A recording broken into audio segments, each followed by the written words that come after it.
Welcome to aari gallery. இன்னைக்கு நம்ம ஒரு பேக் நெக் டிசைன் தான் பார்க்க போகிறோம். Simple design. அதுக்கு முன்னாடி சப்ஸ்கிரைப் பண்ணாதவங்க சப்ஸ்கிரைப் பண்ணிக்கோங்க. மறக்காமல் பெல் பட்டனும் கிளிக் பண்ணிக்கோங்க. இன்னைக்கு நம்ம ரொம்பவே சிம்பிள் டிசைன்ஸ் தான் பார்க்க போகிறோம். லாஸ்ட் டைம் பார்த்த மாதிரியே பீட் ஒர்க்ஸ் தான். அதனுடைய ஆப்போசிட் கலரும் கிளாத்தும் காட்டிடுறேன். இதுதான் அதனுடைய ஆப்போசிட் கலர். இது ஒரு நல்ல கிரே கலர் ப்ளவுஸ். அதுக்கு ஒரு ப்ளூ கலர் சாரீ ஆக்சுவலாக. ஸோ அதனால நம்ம த்ரெட்டவே நம்ம பேஸ் பண்ணி நம்ம ஒர்க் பண்ண போகிறோம். த்ரெட்டு நம்மளுக்கு நெக் லைனில் இருக்கணும். ஸோ அதனால் நம்ம ஃபஸ்ட்டு நம்ம எப்பயும் போல் ஜரியில் ஒரு லைன் கொடுத்துட்டு அதுக்கப்புறம் நம்ம அந்த ப்ளூ கலர் த்ரெட் இருக்கு இல்லையா, ஸோ அதில் ஒர்க் பண்ணிக்கலாம். எப்பவும் போல் நம்ம செயினுக்கு ஒரு நீடில் யூஸ் பண்ணுவோம், அயன் நீடில். அதை தான் நான் யூஸ் பண்ண போகிறேன். ஸோ சேம் செயின் நம்ம எப்பயும் போல் தான் நம்ம நீடில் யூஸ் பண்ணி போட போகிறோம். நெக்ஸ்ட்டு லைட்டாக அது க்ராஸ் ஆயிடுச்சு. ஸோ நம்ம அதை கரெக்ட் பண்ணிக்கணும். ஏன்னா நம்ம எவ்ரி டைம் அது நம்மளுக்கு கரெக்டாக இல்லைன்னு தெரியும் போதே அதை சரி பண்ணாதான் உண்டு, இல்லைன்னா நம்மளுக்கு ராங்காகவே போயிடும். ஸோ கம்ப்ளீட் பண்ணியாச்சு. நெக்ஸ்ட்டு நம்ம ப்ளூ கலர் த்ரெட்டு வச்சு ஃபில் பண்ண போகிறோம். அதுக்கு நெக் லைனில் ஃபுல்லாகவே நம்ம யூஸ் பண்ண போகிறதுனால நான் மறுபடியும் கொஞ்சம் எம்டி டயாலஜி இருக்கு இல்லையா, ஸோ யூஸ் பண்ணியிருக்கேன். அதில் கொஞ்சம் நான் சுற்றி வச்சுருக்கேன். ஸோ நம்மளுக்கு அது ஹெல்ப்ஃபுல்லாக இருக்கும். லாஸ்ட் வரைக்கும் அந்த த்ரெட்டு வரும் கண்டிப்பாக. ஸோ நான் இதை வச்சு தான் நம்ம த்ரெட் ஒர்க் பண்ண போகிறோம். எப்பயும் போல் டபுள் த்ரெட்டு தான் எடுக்கணும். ஸோ அதனால தான் நான் அந்த மாதிரி சுற்றிருக்கேன். இப்போ நம்ம இதில் நார்மலாக ஃபில்லிங்கோ இல்லை செயினோ போடாமல் எப்பயும் நான் கொஞ்சம் டிஃப்ரெண்ட்டாக பேக் செயின் ஸ்டிச் போடுவேன், இல்லைன்னா நம்ம ஸ்டெம் ஸ்டிச் போடலாம். ஸோ இந்த தடவை நம்ம ஸ்டெம் ஸ்டிச் போடலாம் அப்படின்னு முடிவு பண்ணேன். ஸோ ஸ்டெம் ஸ்டிச் போட்டால் கொஞ்சம் அடர்த்தியாக தெரியும். ஒரு 2 பாயிண்ட் அளவுக்கு கொஞ்சம் அடர்த்தியாக தெரியும். ஸோ அதனால் 2 டபுள் த்ரெட்டு வர்றதுக்கு கரெக்டாக பிடிக்காமல் இருக்கேன். ஸோ அதனால தான் அந்த ஸ்ட்ரகிள் ஆகுது. ஸோ எப்பயும் போல் கொஞ்சம் லாங் ஸ்டிச் எடுத்துகிட்டு பக்கத்துலேயே ஒரு லாங் ஸ்டிச் போட்டுட்டு அதனுடைய ஹாஃப் ஸ்பேஸ்க்கு போயிட்டு மறுபடியும் long stitch short stitch, again long stitch short stitch, again. இது உங்களுக்கு ஆல்ரெடி தெரியும். இது டேர்னிங்ஸில் வரும்போது ரொம்ப அழகாக இருக்கும் பார்க்குறதுக்கு. ஒரு ஃபில்லிங் போட்ட மாதிரி ஒரு ஃபீல் ஆகும். ஒரு ஷார்ட் ஃபில்லிங், ரொம்ப கொஞ்சமாக குட்டியாக ஒரு ஃபில்லிங் போட்ட மாதிரி நம்மளுக்கு ஃபீல் ஆகும். ஸோ இது கம்ப்ளீட் பண்ண முடித்ததுக்கப்புறம் தான் நம்மளுக்கு அந்த லுக் கிடைக்கும். ஸோ கரெக்டாக பர்ஃபெக்டாக அந்த லைனில் மட்டும் கொண்டுட்டு போயிட்டோம்னா நம்மளுக்கு கரெக்டாக இருக்கும். அந்த ஜரிக்கு ரொம்ப பக்கத்துலேயே ஒரே ஒரு நூல் மட்டும் வித்தியாசம் விட்டு நீங்கள் இந்த ஸ்டிச் போட்டிங்க, இப்போ லாங் ஸ்டிச் போடுறோம் இல்லையா, அந்த ஸ்டிச் போட்டிங்க அப்படின்னா உங்களுக்கு பர்ஃபெக்டாக வரும்.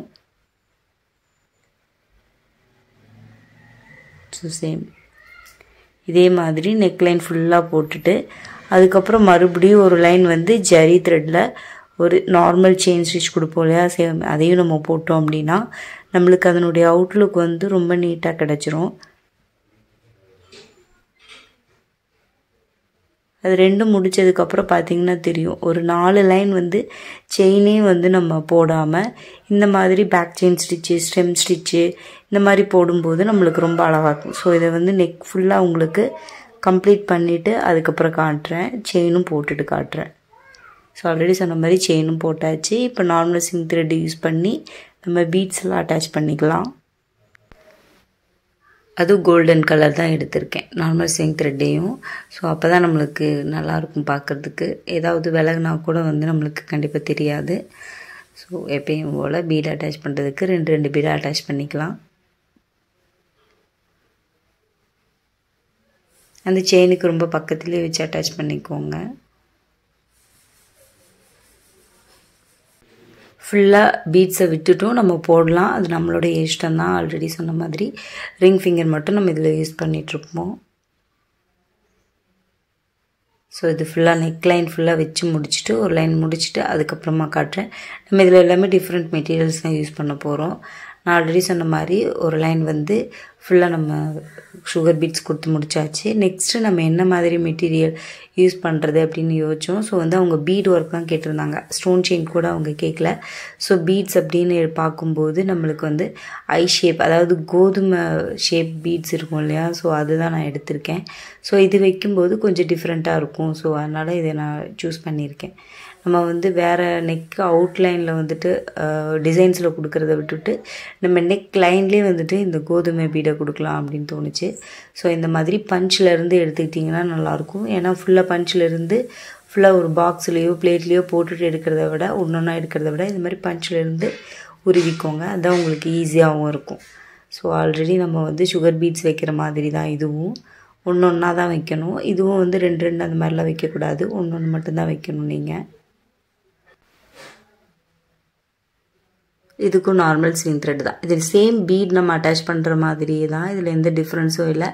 பட் நம்ம வைக்கும்போது எல்லா பீடுமே சுகர் பீட்ஸாக இருந்தாலும் சரி ரவுண்ட் பீட்ஸ் எல்லா பீடுமே வந்துட்டு நம்மளுக்கு கண்டிப்பாக ஒன்றா தான் வைக்கணும். நீங்கள் சுகர் பீட்ஸ் வந்து ரொம்ப குட்டி அப்படிங்கிறதுனால நம்ம 2 வைக்கிறோம். மற்றபடி எல்லாத்துக்கும் ஒன்று வச்சிங்கன்னா தான் அது ஃபினிஷிங் நீட்டாக இருக்கும்.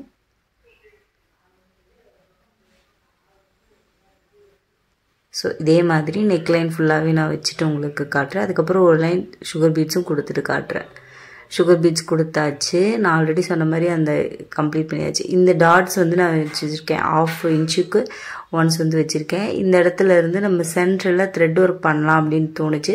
ஸோ அதனால் இந்த லைன்ஸும் போட்டிருக்கேன். பட் இப்போ வந்து மைண்ட் சேஞ்ச் ஆகிடுச்சு. அவங்க பீட் ஒர்க் மட்டும்தான் கேட்டிருக்காங்க. ஸோ நான் வந்து இப்போ நம்பர் 3 பீட் எடுத்திருக்கேன். ஸோ நம்ம வந்து ஃபுல்லாக வந்து பீட் ஒர்க் மட்டும்தான் பண்ண போகிறோம். அதுக்கு மேலே நம்ம வந்து அந்த த்ரெட்டை வந்து நம்ம ஜிக்ஜாக் மாதிரி கொடுக்கறது வந்து அவ்வளோ நல்லா இல்லை. நான் வந்து கொடுத்து பார்த்தேன். ஸோ அது நல்லா இல்லை. ஸோ அதனால் அதை அப்படியே விட்டுடலான்னு நினச்சிருக்கேன். ஸோ இந்த மாதிரி அக்கு மாதிரி தமிழ் எழுத்து இருக்கு இல்லையா, அக்கு மாதிரி நம்ம வைக்கிறோம். ஒவ்வொரு டாட்டுக்கிட்டேயும் நம்ம அதை வைக்கிறோம். இது வந்து 2-3 மெத்தடில் வைக்கலாம். நான் இப்போ வந்து உங்களுக்கு க்ராஸாக வைக்கிறதுக்கு சொல்லியிருக்கேன். அதாவது ஃபஸ்ட்டு சென்ட்ரு, அப்புறம் லெஃப்ட்டு, சென்ட்ரு, ரைட்டு அந்த மாதிரி சொல்லியிருக்கேன். இப்போ லெஃப்ட்டு ரைட்டு வச்சுட்டு ஆக்சுவலாக கொஞ்சம் தள்ளி வச்சுட்டேன்னு நினைக்கிறேன். இன்னும் கொஞ்சம் பர்ஃபெக்டாக வச்சுக்கலாம். ஏன்னா அப்போ தான் அந்த டாட்டுக்கிட்ட வந்து நம்மளுக்கு அந்த சென்ட்ரு பீட் வந்துடணும். ஸோ அதனால் இப்போது ரைட் சைடும் பீட் வச்சுட்டு இப்போ சென்டருக்கு வந்துட்டு த்ரெட்டை எடுத்துகிட்டு போயிடணும். இந்த த்ரெட்டை வந்து முன்னாடி பக்கமாகவும் எடுத்துக்கலாம், பின்னாடி சைடு அந்த பீட் சைடும் எடுத்துக்கலாம். ஸோ 2 எந்த சைடு வேணாலும் எடுத்துகிட்டு நம்ம சென்ட்ரு பீடு வச்சுக்கலாம். நம்ம அந்த இதை எழுத்த மாதிரி வச்சுட்டு இப்போ அப்படியே வரிசையாக நெக்லைன் ஃபுல்லாகவே நம்ம சேம் இதே மாதிரி வைக்க போகிறோம். வச்சுட்டு அதுக்கப்புறம் அந்த 2 மோட்டிவ், அதாவது அந்த 2 டாட் இருக்கு இல்லையா, அந்த டாட்டுக்கு இடையிலையும் நம்ம டிசைன்ஸ் பண்ண போகிறோம். ஸோ நான் வந்து நெக் ஃபுல்லாகவே இந்த டாட் வச்சு முடித்தாதான் நான் உங்களுக்கு அதை வந்து சொல்ல முடியும். ஸோ அது ஃபுல்லாகவே நான் முடிச்சுட்டு அதுக்கப்புறமா நான் உங்களுக்கு காட்டுறேன். அப்போ தான் லுக் எப்படி இருக்குன்னு தெரியும். ஸோ ஃபுல்லாக வச்சு முடிச்சாச்சு. இப்போ பார்த்தீங்கன்னா அந்த இடையில கேப் இருக்கு இல்லையா, ஸோ அந்த கேப்பில் வந்துட்டு நம்ம கொஞ்சம் ஃபில் பண்ணால் தான் நம்மளுக்கு நல்லாயிருக்கும். ஒரு 3/4 இன்ச்சுக்காவது நெக்கு வந்துட்டு திக்காக இருக்கிற மாதிரி இருக்கும். ஸோ இப்போ நம்ம வந்து நான் கிளிட்டராக இருக்கிறதுக்கு நான் டியூப் எடுத்திருக்கேன், கட் டியூப் எடுத்திருக்கேன். அதோட நம்பர் 4 எடுத்திருக்கேன். ஸோ 2 கட் டியூபு, ஒரு நம்பர் 4 இந்த மாதிரி மாற்றி மாற்றி எடுத்திருக்கேன். ஸோ ஃபஸ்ட்டு வந்து கட் டியூபு, ஃபஸ்ட்டு ஒரு கட் டியூப்பை வச்சுட்டு ஸ்டிச் போட்டுக்கணும். அதுக்கப்புறம் ஒரு கட் டியூபையும் நம்பர் 4ஐயும் ஒன்றா சேர்த்து இப்போது எக்ஸ்ட்ராவாக ஒரு ஸ்டிச் போட்டுட்டு அதுக்கப்புறம் எண்ட் நாட் போட்டுக்கலாம். அந்த எக்ஸ்ட்ரா ஸ்டிச் போடுறது மூலமாக நம்மளுக்கு அவ்வளோ சீக்கிரத்தில் வந்து ஸ்டிச் விலகாது. ஸோ அதுக்காக அப்படி போடுறோம். சேம் அந்த சென்டர் மட்டும் நம்ம வந்து கரெக்டாக பர்ஃபெக்டாக போட்டுக்கலாம். ஏன்னா அது ஐ மெஷர்மெண்ட்டு தான், ரொம்ப ஈஸி. ஸோ அதனால் ப்ராப்ளம் இல்லை. இப்போ நம்பர் 4